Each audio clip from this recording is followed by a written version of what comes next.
Em janeiro de 1922, Valentim Álvares deu início a tudo que existe hoje no município de Palestina, em data festiva pelos 76 anos de emancipação política do antigo vilarejo que o fundador denominou de São João de Palestina, contando a partir de 1937, quando Palestina ganhou sua independência do município de Nova Granada. O município, já emancipado, teve seu primeiro prefeito, o capitão José Gomes Faria, mandato a partir de 30 de maio de 1937, primeiro ano da gestão administrativa do município e também da primeira legislatura, onde a Câmara Municipal foi constituída de grandes personalidades da época que representavam todos os segmentos sociais, dentre eles Gaudêncio José Soares, casado com Isael Pereira Soares. A nossa entrevistada especial de maio de 2013,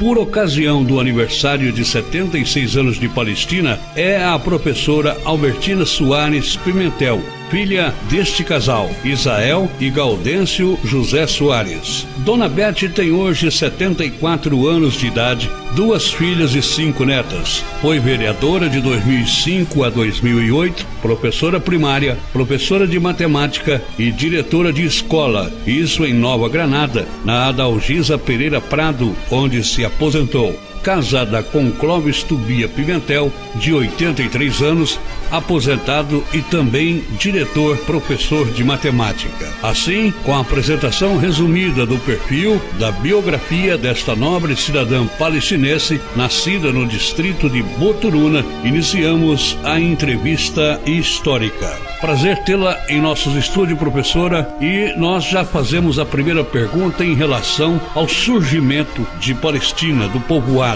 Como surgiu o comércio, como surgiu o povoado de Palestina?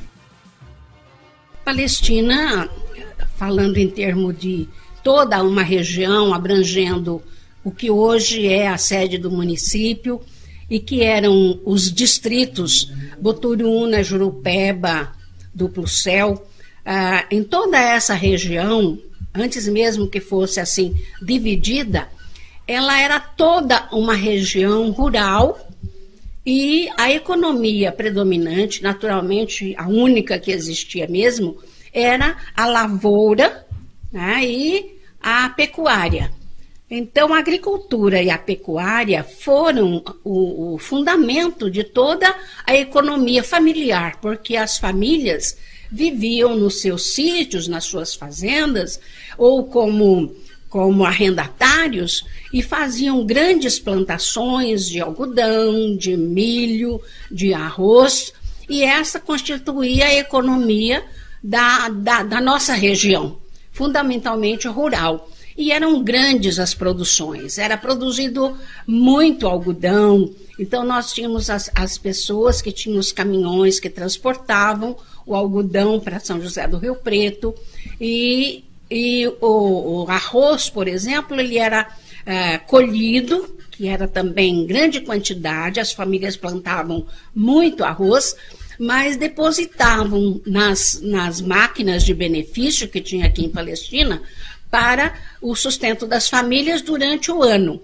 Então havia muito arroz depositado e os demais eram vendidos, mas não existia aquela economia que gerava fundos para o município, porque então Palestina era um simples povoado que depois se tornou aí uma vila, uma povoação na dependência de Nova Granada, passando só em 1937 é que se tornou município.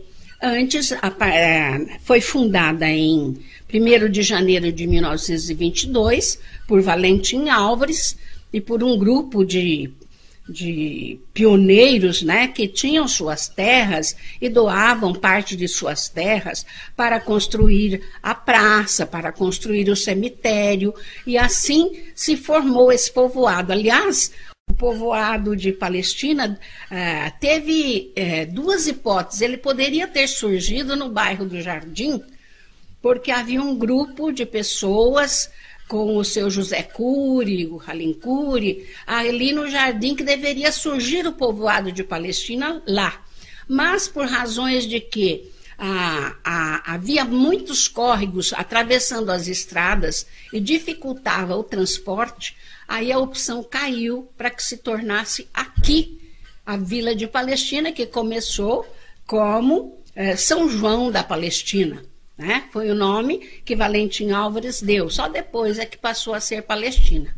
Então a economia era esta, de princípio, e aliás muito rica, porque era uma região bastante produtiva, de pessoas que batalhavam e investiam em grandes plantações de milho, de arroz, de algodão, né? E depois é que vieram outras culturas. À medida que crescia o número de famílias que estavam vindo de outras regiões para a Palestina, foram aparecendo também os centros comerciais, as casas comerciais, primeiramente aquelas que eram o mercado de secos e molhados, que era essencialmente de alimentação. Muitas das primeiras necessidades eram supridas através do comércio de São José do Rio Preto. As pessoas iam, às vezes, de carro de boi a São José do Rio Preto para trazer, por exemplo, o sal, o açúcar,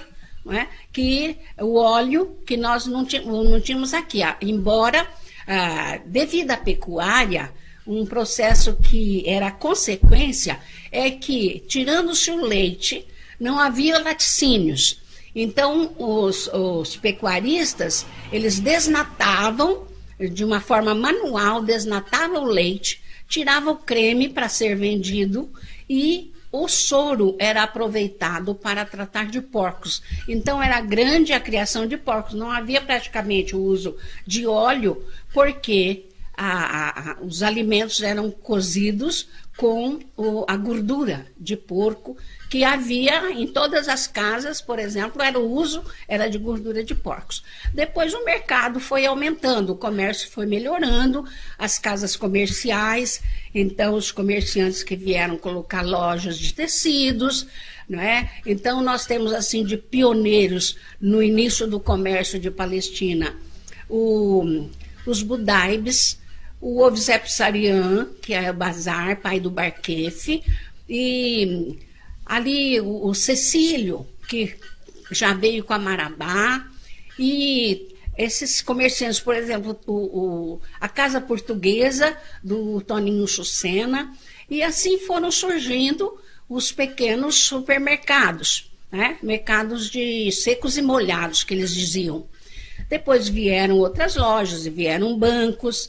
Nós tivemos um tempo muito forte de comércio aqui. Não é? Tinha Banco Alfumares, Banco Econômico, Caixa Econômica. Depois foram sendo substituídos, aqueles foram mudando, e então nós temos hoje o comércio e a rede bancária que nós temos hoje, com o Bradesco, né? Com o Banco do Brasil. Então, já de uma forma diferente, né? Mas nós tivemos um tempo muito forte aqui de casas pernambucanas, grandes lojas, e havia esse trabalho mínimo, né? Além do trabalho que o pessoal tinha, que era na área rural, que era nas lavouras, a parte do comércio assumia assim, um pouco de pessoas para o trabalho também no comércio. Evidentemente, pelo fato de a senhora ser professora, nós vamos fazer perguntas sobre educação. Como era a qualidade da educação nos tempos antigos aqui em Palestina? Como eram as escolas, isso, professora, incluindo a zona rural? Teve grandes escolas e teve grande número de escolas. De princípio, como era essa natureza essencialmente rural, Então existiam as grandes fazendas com muitas famílias arrendatárias. Então em cada bairro da região havia uma escola. Tivemos tempo de ter 30 escolas rurais. E os professores iam para essas escolas, iam a cavalo, iam de charrete, iam de caminhão e assim por diante. Então foi um tempo em que a educação chegava à área rural. Depois é que vieram, com o progresso, foram substituídas e trazidas para o centro. Mas Palestina teve, sim, a nossa escola de primário, né, que nasceu com o município praticamente. Ela depois veio o ginásio, em 1954 veio o ginásio. E os professores primários daquele tempo realmente eram muito bons e os alunos aprendiam muito. O que eu até analiso como uma diferença bem marcante daquele tempo para esse, é que naquele tempo existiam os bons professores interessados, exigentes, diretores muito responsáveis e muito coerentes, e os alunos aprendiam, tinham respeito, valorizavam, as famílias valorizavam a educação e o educador. E tinha por eles grande respeito. E os alunos tinham vontade de aprender. Tanto é que muitos deles se tornaram grandes nomes. Mas mesmo os que não foram para frente, hoje encontram com a gente e dizem: aquele tempo a gente aprendia. Mas eles tinham vontade, os professores tinham vontade, tinham capacidade, eram professores realmente comprometidos. Mas hoje, os professores, por melhor que sejam, por mais formação que eles obtenham, que eles estejam capacitados, encontram uma grande barreira, que é o desinteresse do aluno, que foi a perca de autoridade do professor, do educador, por razões de leis, por razões de incompreensões, e hoje o professor não é valorizado nem pelo aluno, nem pela família, e com isso a nossa educação está chegando ao caos. A gente vê alunos sair do colegial que não sabe, não consegue fazer uma leitura fluente, não consegue escrever um texto razoavelmente com uma escrita correta. Então, a gente vê que a educação, dependendo, claro, do educador, mas depende muito de outros aspectos, sem dúvida. Do governo também? Do governo também, porque o investimento em educação é essencial. Se há distorções com relação às verbas destinadas à educação, é algo que precisa ser corrigido. E se o governo dispensa as verbas, ele deve acompanhar como elas estão sendo investidas, como elas estão sendo aplicadas. E, naturalmente, se há especialistas a nível de analisar, como hoje tem um Enem, tem tantas exigências aí, é preciso analisar como é que esses alunos estão sendo preparados, o que é que está sendo investido neles, para que eles consigam demonstrar lá na frente que receberam uma boa formação intelectual. Ao longo da história foram formando e surgindo artistas, intelectuais, autodidatas. O que a senhora destacaria nesse setor? Ora, a gente tem muita alegria. O meu esposo e eu fomos professores de princípio de escola de 1ª a 4ª série, que a gente chamava naquele tempo a escola primária. Que alfabetizava e dava a primeira base da formação. E depois fomos professores de matemática. Então, quando os alunos encontram a gente, dizem: puxa, o que vocês ensinaram da matemática me ajudou. Eu fui fazer um curso, eu fui fazer engenharia, porque eu aprendi a amar a matemática. Então, nós temos, sim, celeiros, nós temos engenheiros, grandes advogados, dentistas. Na artes plásticas nós temos aí o Estevão, que é nosso orgulho, nasceu numa escola fazendo seus desenhos e sendo valorizado pelo professor. Nós temos com muito orgulho um segundo Piaget, que é o Lino Macedo. Ele está em São Paulo e é tido como o segundo Piaget. Então, é muito orgulho para nós todos. E foram muitos os nossos alunos que se tornaram professores de universidade, que formaram em odontologia, em psicologia, e que se tornaram depois professores até de universidades. E outros que estão assim, que são estrelas mesmo na sua área.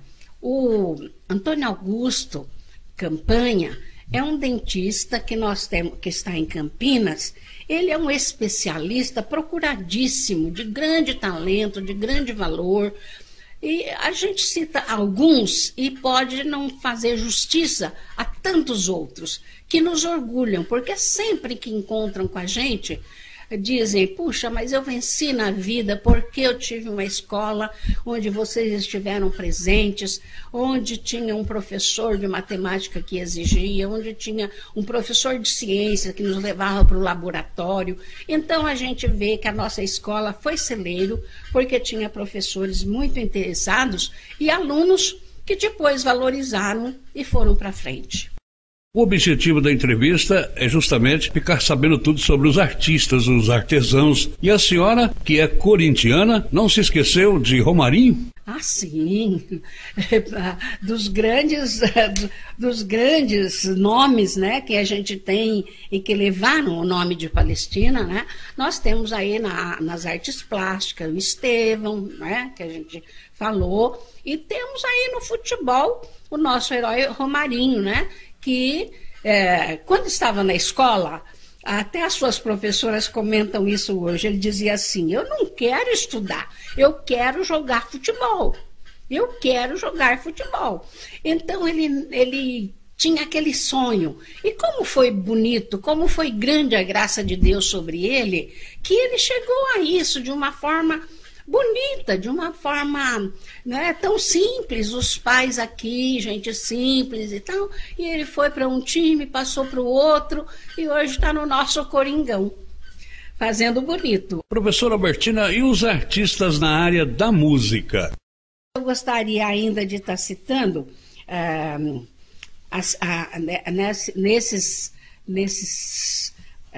nesses personagens, né, que são orgulho de Palestina, que fazem a nossa história, porque nós temos uma história rural, né?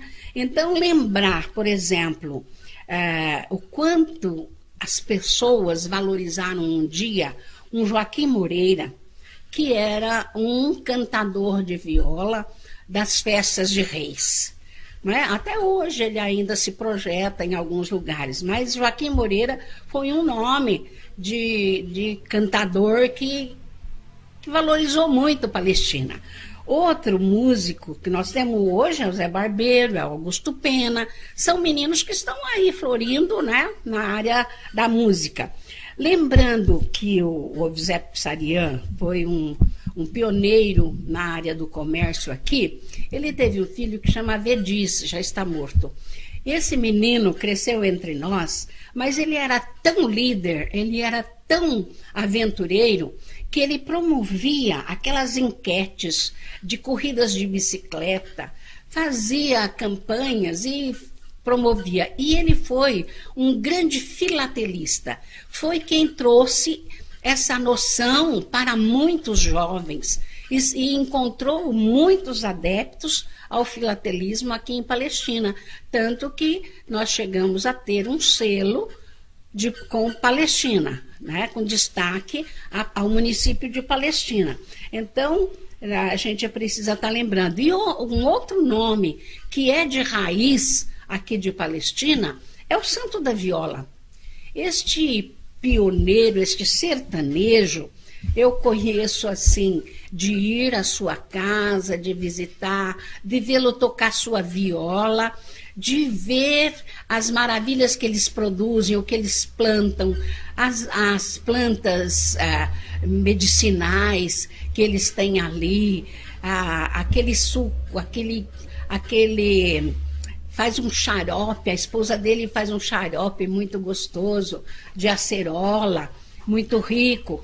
E o Santo da Viola, ele tem produzido, eu cheguei a colecionar mais de 600 poesias dele. E eu sei que ele tem muito mais de 1000. Eu tenho comigo e elaborei um álbum para ele com as suas poesias, e ele tem guardado, eu também tenho, e ele continua escrevendo. Ele diz para nós que se ele precisar escrever 5 poesias numa noite, ele tem inspiração suficiente para escrever. E escreve sempre. Então é um nome que a gente quer estar lembrando, sim. E nesse celeiro de artistas e talentos, o que a senhora fala da produção artesanal aqui em Palestina? Sem contar aquelas artistas, as grandes, as pessoas que no seu cotidiano são grandes empreendedoras na questão de produzir alimentos, né? Pessoas que se dedicam à confecção de bolos, doces. Essas meninas, a Carolina, a Eunice e a sua irmã, a outra sua irmã, elas são pessoas maravilhosas que servem à comunidade. Tem uma mão de fada e produz tudo e fazem tudo com muito amor. E tem aquelas que trabalham com confecção de boneca, outras que fazem o crochê, outras que fazem o bordado. São pessoas que têm uma mão artística, que são artistas, né? E que ficam, às vezes, no anonimato, mas que a gente reconhece que são pessoas de muito valor na nossa comunidade. Se a gente tivesse aquela feira livre e todos apresentassem a produção dos seus trabalhos, nós teríamos uma riqueza enorme a ser mostrada hoje para a nossa população e para as pessoas que viessem de fora.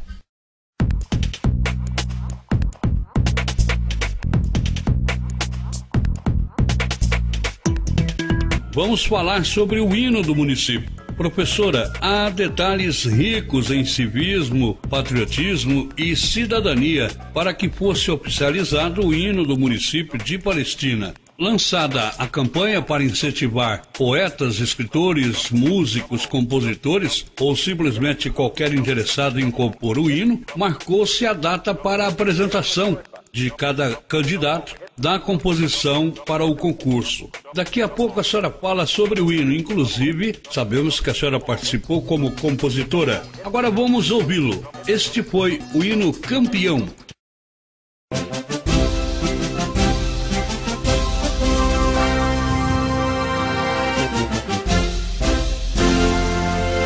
Do passado pleno de glória,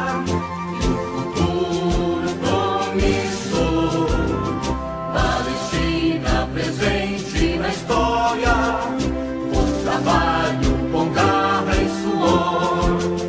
Palestina, terra hospitaleira, honrado e trabalhador.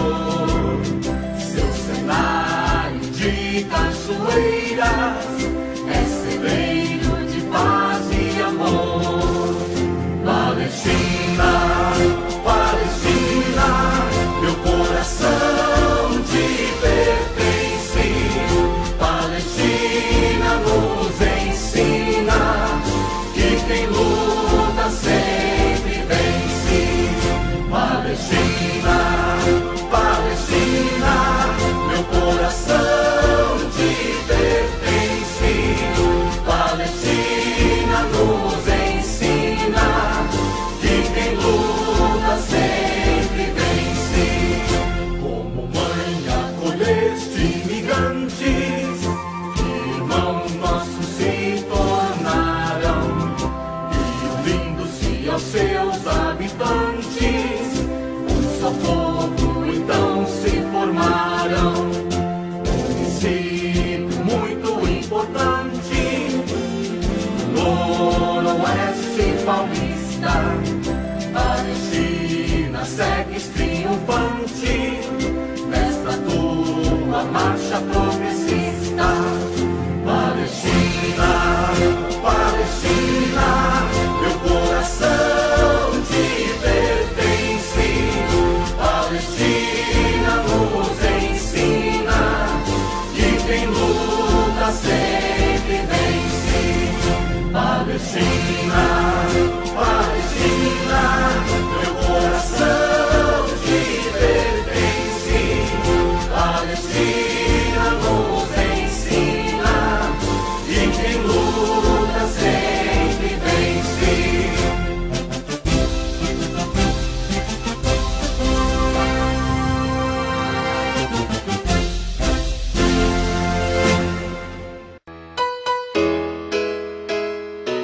participamos aqui de um grande momento cívico. Ouvimos o hino do município de Palestina, uma letra muito bonita de Maria Dirce Marques Trindade, uma melodia maravilhosa do maestro Jonas Ferreira.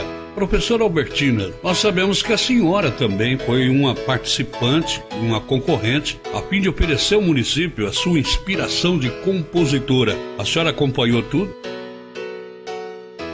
Também elaborei uma letra, né? E naturalmente a que ganhou foi muito bem escolhida e uma melodia que depois foi muito prática, né? Conseguimos fazer com que as crianças aprendessem, as pessoas aprendem com facilidade, mas realmente fala a nossa história. Porque quando eles puseram o roteiro, né, a exigência, era preciso que falasse da nossa realidade. Então não poderia faltar a maravilha do talhadão, né, que é uma beleza natural que nós temos, e hoje estamos aí nessa luta para que não se transforme, né, numa usina, mas continue essa cachoeira que é uma beleza da natureza e que Palestina precisa conservar, não é mesmo? Então isso aí, como foi o seu povo, a união de muitas raças, porque realmente no início nós tivemos sírio-libaneses, espanhóis, portugueses, né, que vieram para essa região e que, se juntando as várias raças, formaram esse povo unido.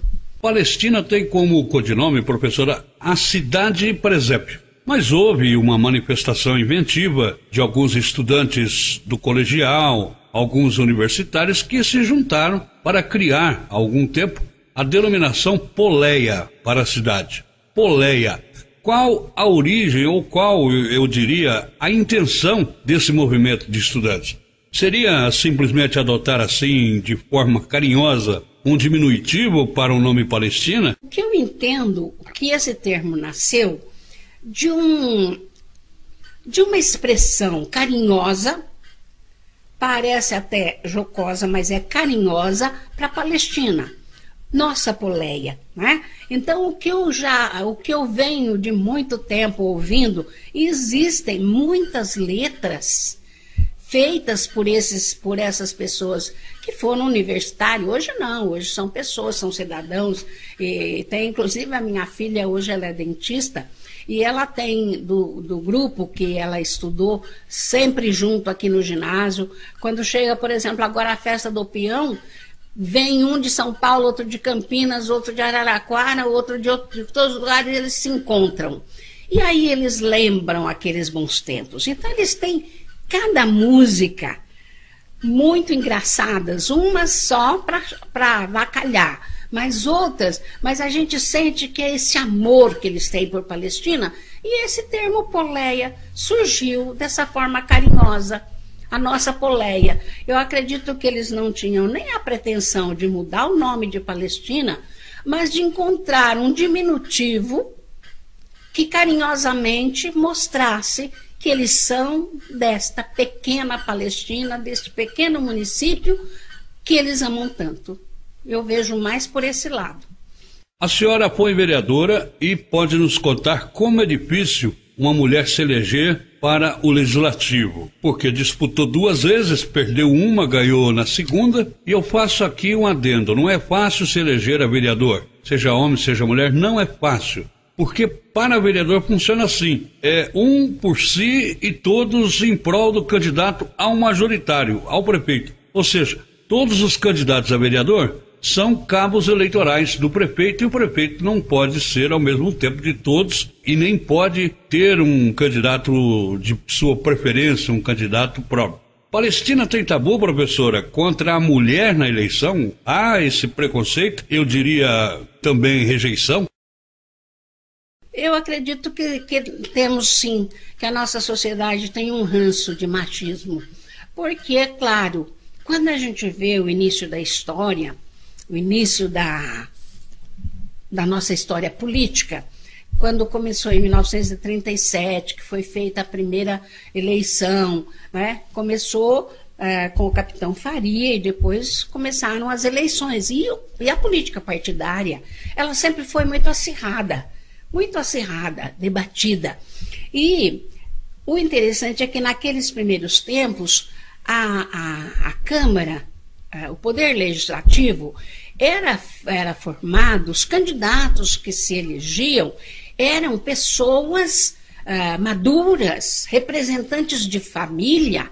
Então eram só homens, já com seus 40, 50, 60 anos, que eram os candidatos. E é uma coisa bonita, eu tenho inclusive toda a relação de cada prefeito com os seus vereadores, e a gente vê, ainda lembra muitos nomes, né? Me lembro que na primeira formação legislativa, o meu pai foi um dos vereadores. Então, eram essas pessoas maduras. Depois, com o tempo, foram então entrando os filhos, os netos daquelas famílias, e chegou a esse estágio que é uma geração mais nova que se candidata. Até muitas vezes por vaidade ou por questão de querer aparecer, não sei. Mas a questão da mulher presente foi difícil entrar. Então, a primeira vereadora que nós tivemos foi a Mamed. Depois tivemos a Arlete, que era uma jovem.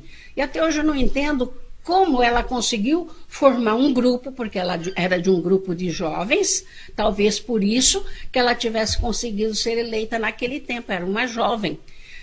E depois, então, vieram as outras, a Lurdinha, a Baiana, aí chegamos até a Niderce, depois já a Selma, eu e a Doralice, né?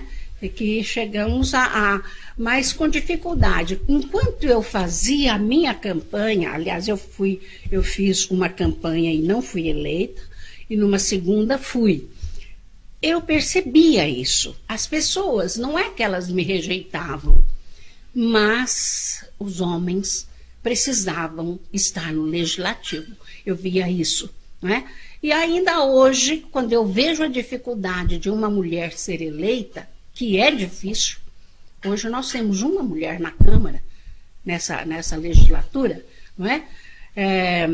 Então eu sinto isso, que o povo tem essa rejeição, talvez até inconsciente, mas apegado não a pessoas, não ao nível da pessoa, a possibilidade, o seu nível cultural, ou a possibilidade que ela tem de desenvolver um trabalho mais de acordo, porque não é brincadeira ser vereador. Vereador tem uma responsabilidade muito grande, tem um dever muito grande de estar consciente do que é a lei, do que é cada projeto, da elaboração dos projetos. Então, realmente não é fácil. Então, a escolha não é feita de acordo com aquela pessoa que possa estar desempenhando bem. Mas, essa questão da mulher, eu percebo ainda que há uma rejeição. Professora Albertina, hoje vivemos efetivamente na era da quase liderança da mulher nas eleições, ganhando centenas de prefeituras pelo Brasil, eleições a deputada estadual, federal, senadora, governadora, enfim. O caso mais destacado de Dilma Rousseff, a primeira mulher eleita ao cargo máximo do Executivo da República, o de presidente. Mas na década de 70, uma mulher derrubou grupos políticos, líderes partidários aqui em Palestina. E chegou, a bem da verdade, com muita manobra de bastidores, mas ganhou para a prefeita, Vanderlice Vieira Jaime. Foi o 12º mandato, aqui de Palestina, de 73 a 77. Isso não foi suficiente para quebrar o tabu? Olha, existe uma diferença no investimento em termos de eleger o executivo e o legislativo. O executivo é eleito geralmente por um grupo de partidos. Então são vários grupos que estão investindo numa pessoa. E quando essa pessoa escolhida é uma mulher, decidido, o grupo decidiu, é nela que nós vamos investir. O que não acontece com o vereador. Não há grupo investindo. Existe um pobre coitado ali debatendo, entrando de casa em casa, encontrando uns amigos e ouvindo um sim que vai ser um não. É muito diferente. Então, eu acredito que, mesmo aqui, que se acontecer, se o grupo partidário definir por uma prefeita, pode eleger perfeitamente, não é? E em todos os lugares, assim. Por quê? Porque é um grupo de partidos, são várias frentes, né, investindo. Então, é mais possível. Agora, o caso do vereador, o tabu não se quebrou. E aquele também. O caso foi o caso que aconteceu na época da Wanderlice, né? Ela era para ser o pai, depois não pôde, ele ficou impedido, aí ele forçou a entrada dela e todo mundo teve de investir em função de elegê-la, né? Para a honra do grupo. E foi o que aconteceu.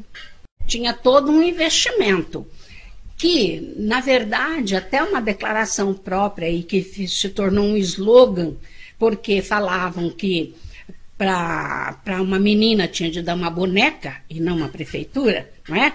E ela realmente era uma menina inexperiente. Então, o que a gente pode ter falado da Wanderlice? Gosto muito dela até hoje, somos amigas, mas ela não tinha experiência e nem liderança para exercer um poder executivo. Então, ela naturalmente foi dirigida pelo pai, que era um grande político, partidário e investidor e corajoso e que fazia e acontecia para conseguir o que ele queria. Então, ele e todos os outros que estavam aliados a ele investiram nela. Só que ela, não podemos dizer que ela foi má, não, absolutamente. Mas não que ela tivesse despontado com grandes feitos por causa da sua capacidade, da sua liderança. Ela não tinha condição. Ela era boa, ela não tinha, talvez, as astúcias do pai, não tinha conhecimento das coisas, como é que corriam, não é? Então, se ela não conseguiu mais, é porque ela realmente não tinha possibilidades de alcançar isso. E o que ela alcançou, que foi normal, ninguém nunca se queixa de dizer que ela foi péssima, que ela foi ruim, não. Teve um mandato normal, regular, né? Sem muita projeção. E nem ficou para a história com muita projeção das coisas que ela conseguiu. Historicamente, tivemos 18 pessoas diferentes no Poder Executivo e estamos no mandato número 21 com o Fernando Luiz Semido, à frente da administração, que é o prefeito de número 18, mas o mandato é o número 21. 3 prefeitos foram eleitos para 2 mandatos cada, um deles reeleito de um mandato subsequentemente para o outro, e tivemos uma prefeita. Só falta em Palestina a experiência de uma candidatura única moderna, nos moldes do terceiro milênio. Seria, em primeiro lugar, uma pacificação política e partidária. E, como segundo item, eu classifico o mais importante, seria o fim de gastos em campanhas eleitorais, o fim da promessa de empregos e outros benefícios em prol de voto. E eu gostaria de saber a sua opinião. A senhora visualiza essa possibilidade para, digamos assim, por exemplo, já na próxima eleição, em 2016? No momento, não tem esse espírito. Mas eu acredito que um dia poderíamos chegar a isso. E isso seria uma boa? Seria boa. Seria muito bom. Embora hoje, eu digo do que a gente viveu no passado, que a disputa partidária era maléfica, porque o partido que estava na administração, ele ia a São Paulo, às secretarias e com o governo, e até conseguia certos benefícios. Mas existia um partido que porque era majoritário, ou lá em São Paulo, ou lá em Brasília, tinha uma certa força. Então ele tinha a força de destruir o que o outro estava conseguindo. Isso aconteceu muitas vezes. De conseguir uma coisa e o outro ir lá e dizer, não, não é para dar, porque ele é do contra. Não é o partido do governo, coisa assim. Então, uma política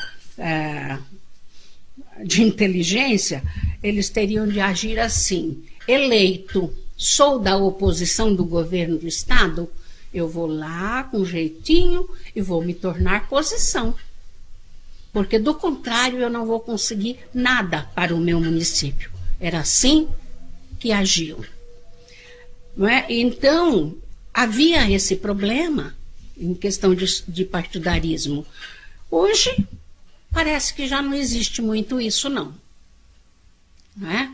Porque, por exemplo, chegamos aí um tempo que alguém disse, olha, fomos a São Paulo e tal, e já está ganha o asfalto que liga Palestina com Tanabi aqui, Ibiporanga. Né? Aí alguém depois foi lá e diz, não, fulano de tal foi lá com o deputado fulano de tal e cortou. Esta verba não vem. E não veio até hoje. Entendeu? Agora, hoje não vejo muito essas rixas, né? Então, estamos caminhando para um tempo de maior paz. Né? E, então, a possibilidade de um dia estarmos com um partido só, com um candidato único, acho que não estaríamos sonhando muito alto, não. Cidades de pequeno e médio portes precisam emergir, e isso só ocorre com emprego, com a fomentação de novas empresas, para a geração de novos empregos. Como vai Palestina nesse aspecto, em sua opinião? Uma coisa que eu gosto de referir é o seguinte, a questão de emprego, de trabalho, a gente nunca teve muito esse problema aqui. Porque, de princípio, enquanto tinha lavoura, muita lavoura, todo mundo trabalhava na lavoura, não faltava o alimento para ninguém, não faltava casa para ninguém, todos moravam na roça e não pagavam aluguel. Então, era um problema que não existia, era o problema do desemprego, da fome, da miséria, não é? Agora, depois, sim, aí quando começou, tudo veio para a cidade, tudo se tornou cidade. Aí foram acabando as lavouras, o pessoal foi mudando para a cidade, aí começou a ocorrer o problema da fome, da criança que pedia na rua, da família que estava passando necessidade, e sempre crescente, sempre com muitas dificuldades. A gente, na época, o Clóvis, o Clóvis era presidente do asilo, a gente tinha trabalhos de conseguir do Cáritas Diocesano alimentos, trigo, arroz, fubá, para distribuir para as famílias pobres e tal. Então, existia a falta de trabalho. Agora, no momento, nós não temos mais. Com a vinda das usinas, está sanado também. Ainda temos famílias carentes, ainda temos muitas pessoas passando necessidade por um motivo ou por outro, que a gente sempre está tendo contato, procurando levar uma ajuda e tal. Mas o problema do desemprego, felizmente, em Palestina, com a vinda das usinas de açúcar e álcool e da COB, parece que ficou resolvido.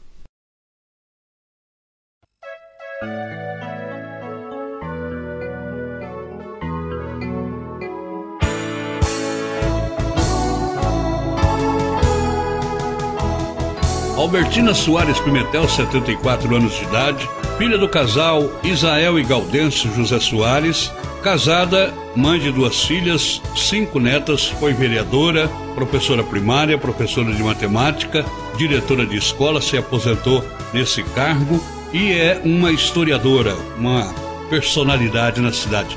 Nós agradecemos a sua boa vontade em aceitar o nosso convite de contar a história de Palestina aqui, de deixar registrado aqui na nossa rede medial de comunicação a história de Palestina contada por uma pessoa que vivenciou grande parte dessa história. Parabéns por tudo e muito obrigado, professora. Parabéns pra você nessa data querida. Agradeço por ter sido lembrada. Eu sempre me orgulho de falar da minha terra, de falar do nosso crescimento, da nossa história, e sempre me coloquei à disposição para levar aquilo que é conhecimento, aquilo que é informação para a sociedade, e eu agradeço de vocês terem me convidado e que possa realmente servir para as pessoas, né? Que toda a informação que a gente tem da nossa história sirva sempre para mostrar que somos um povo unido, somos um povo de luta e somos um povo que sonha com uma Palestina melhor para os nossos filhos e netos.